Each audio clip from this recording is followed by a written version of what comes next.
Hello everyone and welcome back to my YouTube channel. Before I start with the video, if you still haven't subscribed my channel, आप पहले जल्दी से जाके इस channel को subscribe कर लीजिए। पहले से ही इस वीडियो को लाइक कर लीजिए क्योंकि मुझे पता है आपको ये वीडियो बहुत बहुत बहुत अच्छी लगने वाली है। एंड इस वीडियो को पूरा देखिएगा और लास्ट में फिर मुझे कमेंट करके बताइएगा कि आपको ये वीडियो कैसी लगी। If you have any doubts, you can ask me in the comment section anytime. Now, without wasting any time, let's move on to the part two of your quantum mechanics important concepts. So, we were doing the quantum mechanics, and I was giving you a few important, formulas which will help you in your entrance exams. Since your net is in December, then you have GATE in February. So now it is the time, to revise all your important concepts and leave, behind your derivations because derivations are usually not asked in your entrance exams.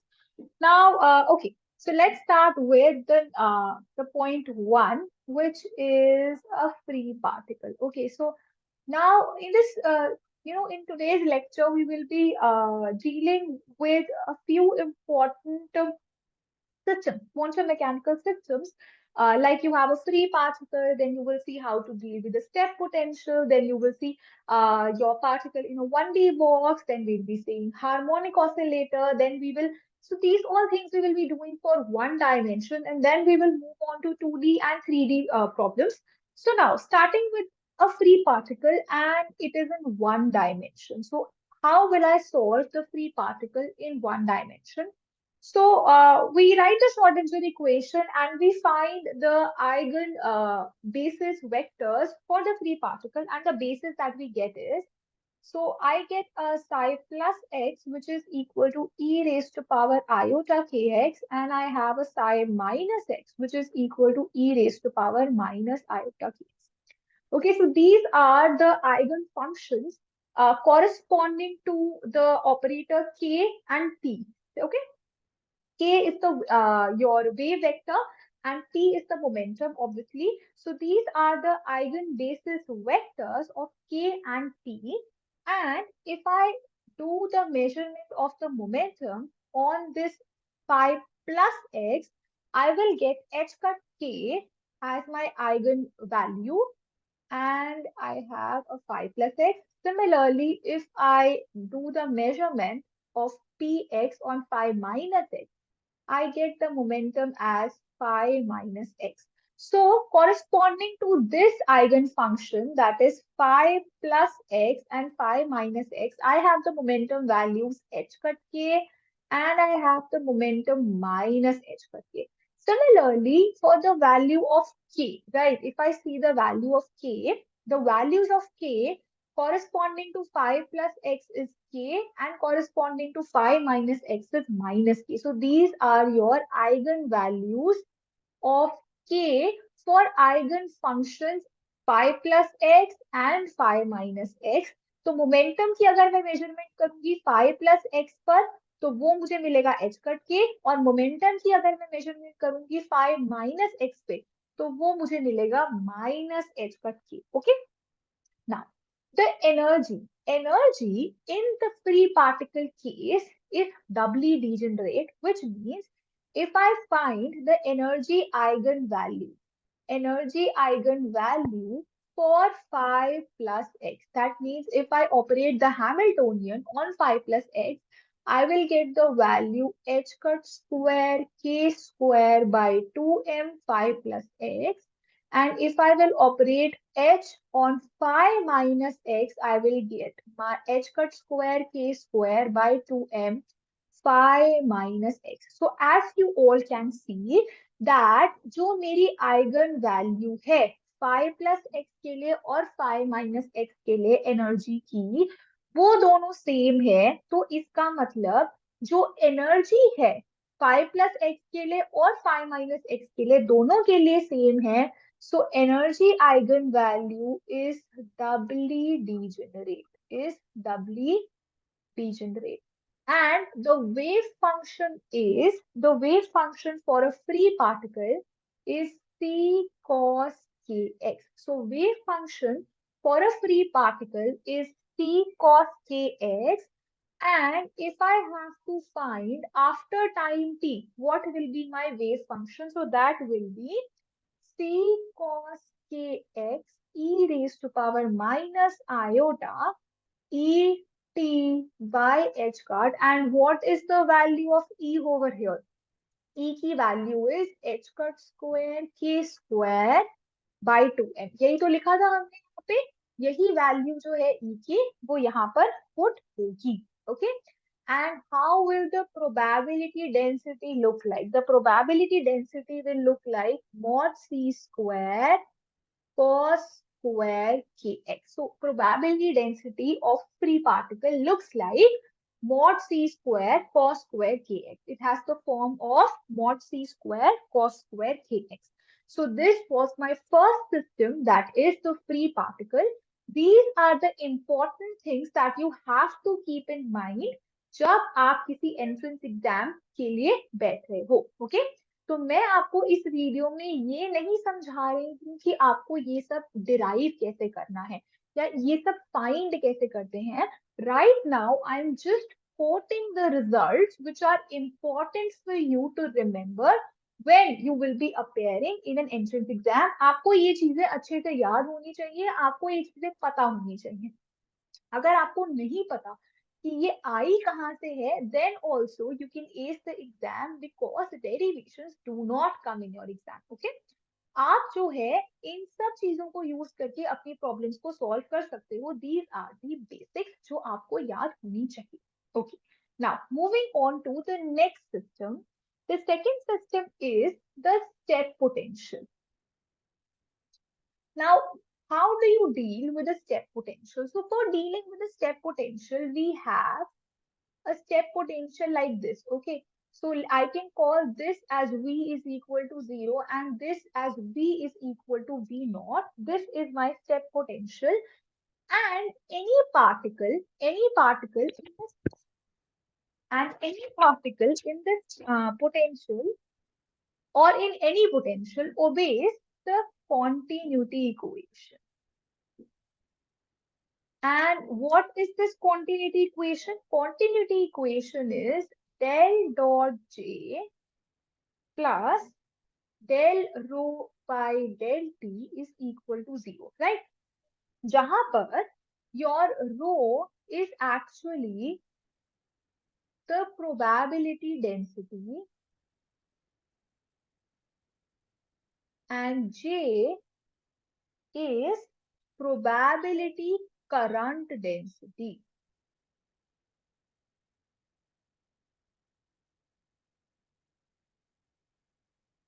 So rho is defined as mod psi square, whereas J is defined as h cut upon 2 iota m, and I have psi star del psi by del x minus psi del psi star by del x. So this is the definition of your probability current density. And this probability current density is also written as rho dot V, where V is the velocity. V is the velocity and it is just P by M. It is P by M. क्या है velocity? Velocity is P by M.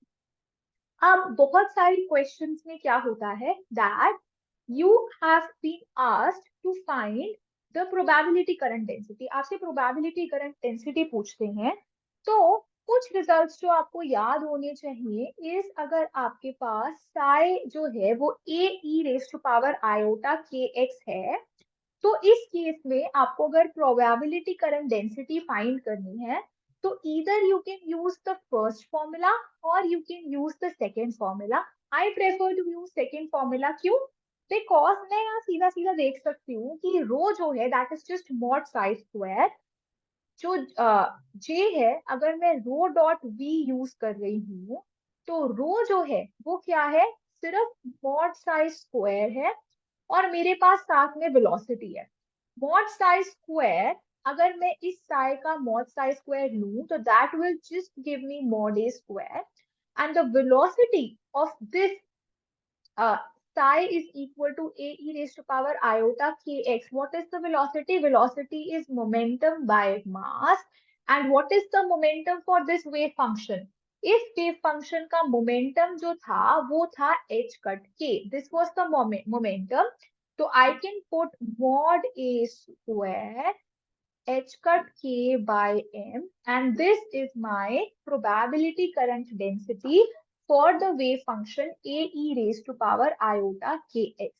Similarly, if I have a wave function psi is equal to a e raised to power minus iota kx, the j will become mod a square, and यहाँ पर जो मेरे पास momentum की value होगी वो minus h cut के bye M हो जाएगी. तो यहाँ पर जो मेरा j है वो क्या हो जाएगा? Minus mod A square h cut k by m. This will be my j. J will be minus mod a square h cut k by m. Okay. And if I have a wave function, तो मैं एक बारी यहाँ पे थोड़ा neatly लिख देती हूँ that if psi is equal to this, the j is coming out mod a square h cut k by m. अगर psi है a e raised to power minus iota kx, so j आ रहा है minus of this h cut k by m. Similarly अगर आपके पास psi है e raise to power minus gamma x, यानी कि मेरे पास एक रियल टर्म है, यहाँ पे कोई भी कॉम्प्लेक्स टर्म नहीं रहती, सिर्फ एक रियल टर्म बैठी है, उस केस में मेरे पास जो आपका क्या आ रहा है, जो आपका वो आ रहा है J आ रहा है, that is the probability current density, that will be 0. Okay. And if you have a wave function looking like a e raised to power iota kx plus e raised to power minus iota kx, तो इस case में जो आपका j का value आएगा वो 0 आएगा. ठीक है. तो ये आप याद रख सकते हो, ये आप अभी इस एक्सप्रेशन में पुट करके फाइंड कर सकते हो कि क्या मेरा आंसर 0 आ रहा है. तो आप इसको जरूर ट्राई करना if you want to. Otherwise आप इसको याद भी रख सकते हो कि j की वैल्यू जो है वो 0 आएगी अगर मेरे पास वेव फंक्शन कुछ इस फॉर्म का है तो. ओके. नाउ अब हम लोग एक्चुअली स्टेप पोटेंशियल को सॉल्व करने की कोशिश करते हैं. This was just a small concept की कॉन्टिन्यूटी इक्वेशन जो है वो हमें क्या बताता है, वो हमें जो है वो प्रोबेबिलिटी करंट डेंसिटी हम लोग फाइंड कर सकते हैं using this expression. Okay. Now moving on to the step potential, actually solving the step potential. तो जब आप स्टेप पोटेंशियल को सॉल्व करते हो तो let me take another page and I have a step potential. I call this region 1, I call this region 2. यहाँ पर V 0 है और यहाँ पे V जो है वो V0 है. ठीक है. अब मैं एक K1 डिफाइन करती हूँ which is equal to 2me by h cut square. और ये E क्या है? E is the energy of the particle जो पार्टिकल इस स्टेप पोटेंशियल को क्रॉस करना चाहता है. सो E is the energy of the particle, जो पार्टिकल इस स्टेप पोटेंशियल को क्रॉस करना चाहता है, जो जिसको हम लोग स्टडी कर रहे हैं. ठीक है. So K1 is what? K1 is equal to root two me by h cut square and your K2 is nothing but 2me minus V0 by h cut square. तो ये हमने किस केस के लिए लिखा है K2? ये हमने इस केस के लिए लिखा है जब आपका energy of the particle V0 से बड़ा है. तो आपका K2 किस फॉर्म का है? Under root 2m e minus V0 by h cut square, इस फॉर्म का है. ठीक है. अब मैं इन दोनों जो रीजन है उन दोनों में मेरे वेव फंक्शन का क्या फॉर्म आएगा? So wave function in the region 1 is of the form a e raised to power iota k1x plus b e raised to power minus iota k1x. ठीक है. So this is the wave function form in the region 1. Similarly, in the region 2, the form of the wave function is c e raised to power iota k2x plus d e raised to power minus iota k2x. Okay. अब आपको पता है कि अगर plus है यहाँ पर so direction of the wave, जब भी मैं ई रेज टू पावर आयोटा की एक्स वेव देखती हूँ तो इसकी जो डायरेक्शन है वो पॉजिटिव एक्स डायरेक्शन होती है, और e raise to power minus iota x की नेगेटिव एक्स डायरेक्शन होती है, राइट। अब अगर फर्स्ट रीजन में मैं पॉजिटिव वेव की डायरेक्शन देखूं तो वो कुछ इस तरीके की है, that is the incident wave. This is my incident wave, ठीक है। कोई भी वेव अगर आगे की डायरेक्शन में जा रही है तो मैं बोल सकती हूँ कि ये मेरा इंसिडेंट वेव फंक्शन है, this is my incident wave function, got it. और B e raise to power minus iota k one x यहाँ पर क्या रिप्रेजेंट कर रहा है, इट इज रिप्रेजेंटिंग कि एक वेव कुछ इस डायरेक्शन में जा रही है। तो कोई वेव इस डायरेक्शन में कैसे जा सकती है, वेव इस डायरेक्शन में तभी जा सकती है जब वो रिफ्लेक्ट हुई हो, जब वो बाउंस बैक हुई हो इस पोटेंशियल की वजह से। इस पोटेंशियल की वजह से जब कोई वेव रिफ्लेक्ट हुई हो तब ही वो वेव जो है वो माइनस नेगेटिव डायरेक्शन में मूव करेगी फर्स्ट रीजन के अंदर, ठीक है। रीजन वन के अंदर कोई वेव नेगेटिव डायरेक्शन में कब मूव करेगी, जब वो एक पोटेंशियल बैरियर की वजह से, एक स्टेप पोटेंशियल की वजह से रिफ्लेक्ट बैक हो गई हो। तो इस वेव फंक्शन को मैं बोल सकती हूँ रिफ्लेक्टेड वेव फंक्शन। ये क्या है, रिफ्लेक्टेड वेव फंक्शन, ठीक है। नाउ अब हम लोग सी और डी को देखते हैं, ठीक है। अब सी के अंदर ई raise to power iota k two x, second reason के अंदर जो मेरा वेव फंक्शन है वो सी e raise to power iota k two x है, यानी कि कोई एक वेव रीजन टू में इस तरीके से मूव कर रही है।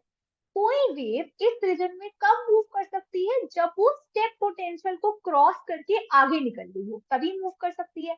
तो ये क्या हो जाएगा, this will be my transmitted wave, this is my transmitted wave. अगर कोई स्टेप पोटेंशियल को क्रॉस करके पार्टिकल आगे निकल गया तो उसकी वेव फंक्शन क्या होगी रीजन टू में, it will be in the positive x direction. So this is my transmitted wave functions. ये वाला जो वेव फंक्शन है ये जो है वो मेरा ट्रांसमिटेड वेव फंक्शन है।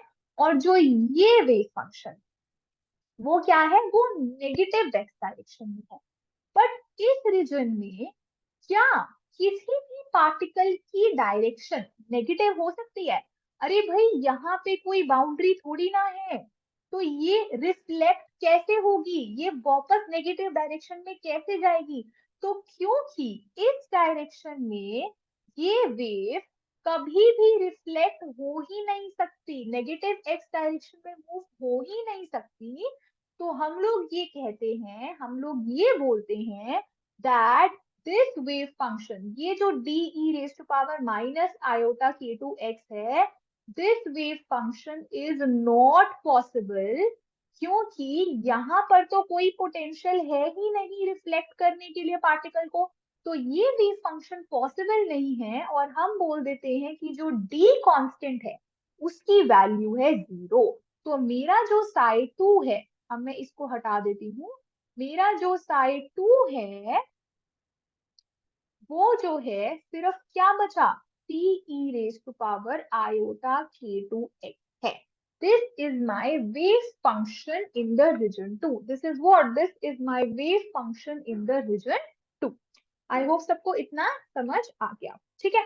तो अब हमारे पास वेव फंक्शंस आ गए हैं दोनों रीजन के अंदर, फर्स्ट रीजन के अंदर भी और सेकंड रीजन के अंदर भी।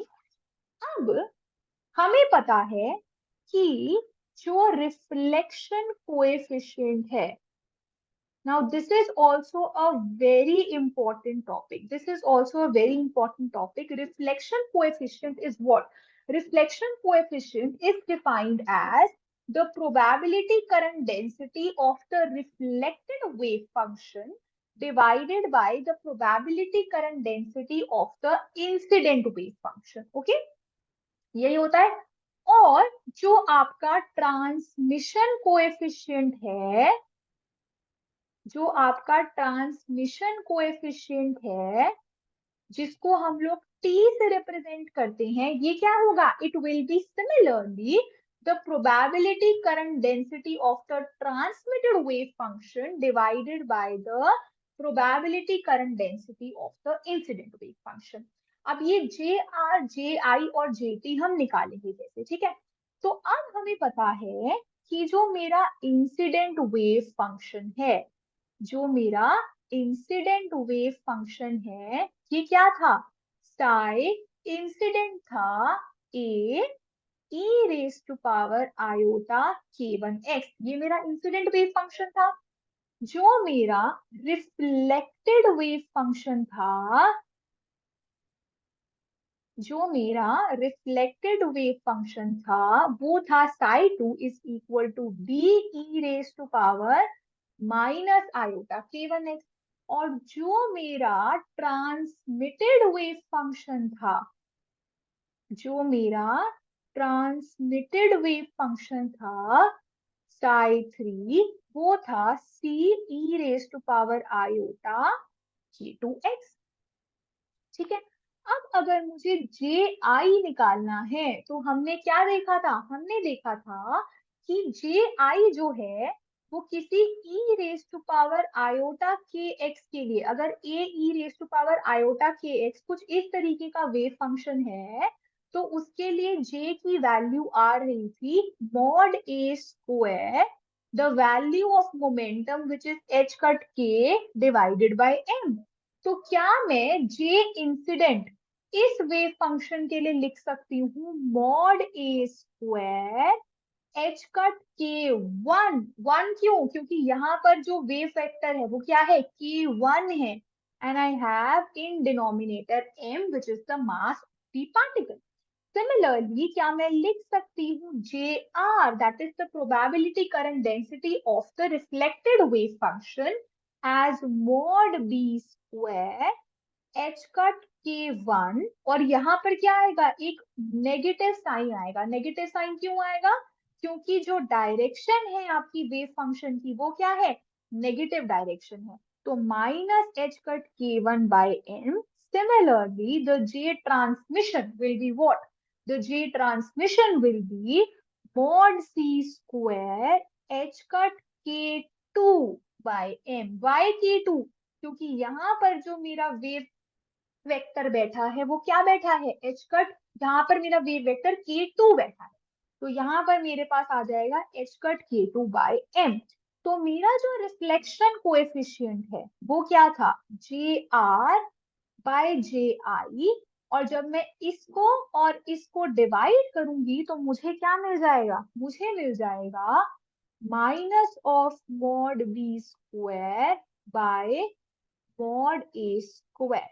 बट जो आपका रिफ्लेक्शन कोएफिशिएंट होता है दैट इज ऑलवेज पॉजिटिव, तो हम लोग यहाँ पर एक मॉड लगा देते हैं, क्योंकि जो हमारा रिफ्लेक्शन कोएफिशिएंट है it should always be positive. तो यहाँ पर भी हम एक मॉड लगाएंगे और मेरे पास जो वैल्यू आ जाएगी रिफ्लेक्शन कोएफिशिएंट की, वो आ जाएगी mod B square by mod A square. This is the value of my reflection coefficient, and the value of my transmission coefficient is jt by ji, which is equal to what, this will be equal to, जब मैं इसको incident probability current density से divide करूंगी, so you will find that you will get mod c square k2 divided by mod a square k1। so मुझे क्या मिल जाएगा, मुझे मिल जाएगा mod c square k2 divided by mod a square k1। so now I have an expression for the reflection coefficient and I have an expression for the transmission coefficient. Okay, so these are your values. Now I know that the sum of reflection and the transmission coefficient should be equal to 1. The sum of my reflection and transmission coefficient should be equal to 1. So I can write my transmission coefficient as 1 minus r. अब now अगर आप क्या करोगे, अगर आप और थोड़ा सा सॉल्व करोगे, I am not doing the complete derivation for you all, but for a step potential the value of reflection coefficient, आप जो आपकी वैल्यू है रिफ्लेक्शन कोएफिशिएंट की, जब आप उसको सिंप्लीफाई करते हो, you get that reflection coefficient is equal to under root of E minus under root of E minus V naught divided by under root of e plus under root of e minus v naught, and this is in a whole square. So this is your value of the reflection coefficient. ठीक है, अगर आपके पास एक question आता है that you have a step potential, the value of the step potential is v naught, the energy of the particle is e, and you have to find what is the probability कि particle जो है वो reflect हो जाएगा. So you have to find the reflection coefficient which is given by this expression. और अगर आपसे transmission coefficient पूछ लिया जाए तो आप रिफ्लेक्शन कोएफिशिएंट फाइंड कर कर उसको t is equal to 1 minus R में पुट कर कर t की वैल्यू फाइंड कर सकते हैं, where t is the transmission coefficient. Okay, where t is the transmission coefficient. तो आई होप आपको ये वाला केस समझ आ गया हो, जिसके अंदर हमने क्या किया था, हमने E को ग्रेटर देन लिया था V naught. This was our case 2. Now what if the energy of the particle, what if the energy of the particle is less than the potential step, जो आपका पोटेंशियल का step है अगर उससे कम हो जाता है आपका energy of the particle. So this is the step I have. This is the potential V naught. Here V naught is equal to 0. This is my region 1. This is my region 2. Okay.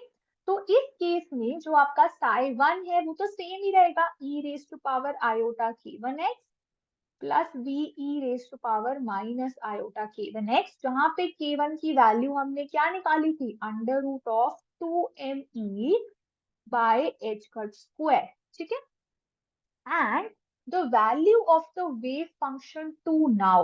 अब जब आप Schrodinger equation को solve करेंगे and wave function का expression निकालेंगे तो आपको ये चीज पता होगी कि जब e is less than v naught, उस केस में जो मेरे वेव फंक्शन का वैल्यू आता है that is real, and you will get something like c e raise to power minus gamma x plus D E raise to power gamma x. Okay, आपके पास कुछ इस तरीके का फॉर्म आएगा और इसके अंदर आप देखेंगे कि जो आपका ये वाला ये एग्जिस्ट नहीं कर सकता वेव फंक्शन का फॉर्म, तो मेरे पास जो साइड 2 है वो सिर्फ C e raise to power minus gamma x बचेगा. ये क्यों नहीं एग्जिस्ट कर सकता, ये इसीलिए एग्जिस्ट नहीं कर सकता क्योंकि किसी भी वेव फंक्शन की ये प्रॉपर्टी होती है कि वो x अप्रोचेस टू इंफिनिटी पर क्या हो जाए, जीरो हो जाए. It should turn at x approaches to infinity, जो वेव फंक्शन है this should be zero. तो अगर मैं x approaches to infinity की लिमिट लगाती हूँ अपने इस वेव फंक्शन पर, तो आप देखेंगे कि ये वाली टर्म तो जीरो हो रही है बट ये वाली टर्म जीरो नहीं हो रही, ये वाली term limit x approaches to infinity पे इनफाइनाइट जा रही है.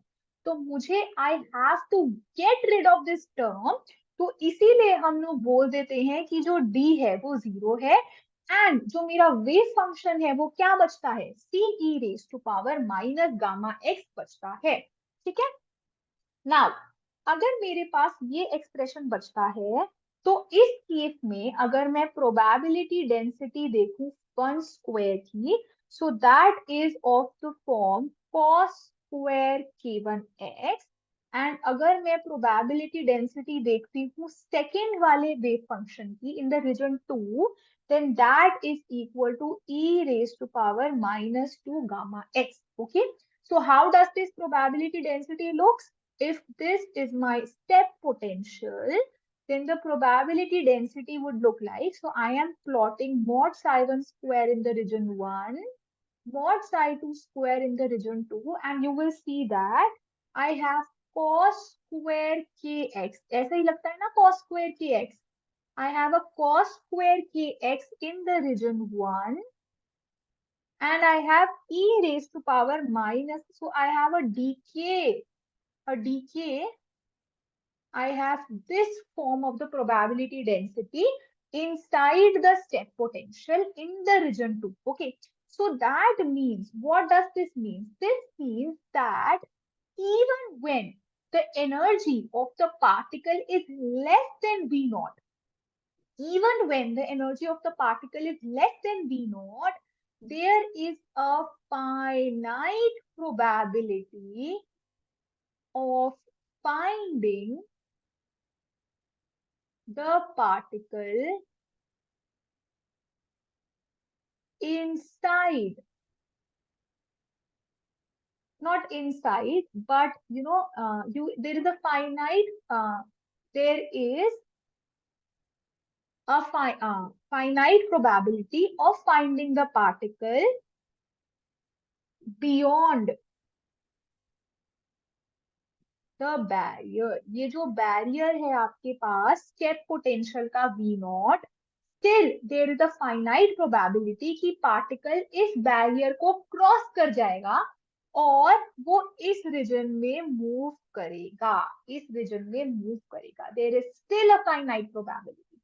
Even when the energy, हमने क्या केस लिया था, that energy of the particle is less than V naught. Even when the energy of the particle is less than V naught, it has a finite probability कि वो जो है उस step potential को cross करके उस region में move करेगा जहां पे potential even energy of the particle से ज्यादा. Okay? So this is your जिसको हम लोग टनलिंग इफेक्ट भी बोलते हैं. This is nothing but tunnelling effect की क्वांटम मैकेनिकल एक्सप्लेनेशन. ठीक है. तो टनलिंग इफेक्ट का जो क्वांटम मैकेनिकल एक्सप्लेनेशन है वो यहीं से आता है that even when the energy of the particle is less than the step potential, then also there is a finite probability कि आपको पार्टिकल जो है वो कहाँ मिल जाएगा, उस रीजन में मिल जाएगा जहां पे पोटेंशियल एनर्जी जो है ज्यादा है than the energy of the particle. Okay. So this is the tunnelling effect. इसको ही आप जो है वो टनलिंग इफेक्ट भी बोलते हैं. एंड अगर आप इस केस के लिए ट्रांसमिशन कोएफिशिएंट और रिफ्लेक्शन कोएफिशिएंट की वैल्यू देखेंगे तो ट्रांसमिशन कोएफिशिएंट की वैल्यू आपके पास इस केस में आ जाएगी 0 एंड रिफ्लेक्शन कोएफिशिएंट की वैल्यू आपके पास इस केस के लिए आ जाती है इज इक्वल टू 1. ओके. तो in today's lecture what we all did, तो सबसे पहले जो है हमने स्टार्ट करा था फ्री पार्टिकल पढ़ने से and then we discuss the how to find the probability current density एंड उसके बाद हमने डिस्कस करा कि आप एक स्टेप पोटेंशियल को कैसे डील करेंगे using the Schrodinger wave equation and it's solutions. Okay. और हमने उसके बाद टनलिंग इफेक्ट भी देखा. So in the next lecture, we will be doing the particle in one-dimensional box and harmonic oscillator. And उसके बाद we will be doing 2D and 3D problems of quantum mechanics. So अगर आपको मेरी video ये अच्छी लगी हो, अगर आपको ये थोड़ा सा भी हेल्प करे तो do like my video, share this with your friends, comment if you have any doubts. And subscribe my channel अगर आपने अब तक मेरे चैनल को सब्सक्राइब नहीं करा है. So thank you so much for being with me and thank you so much. So bye bye. Tata.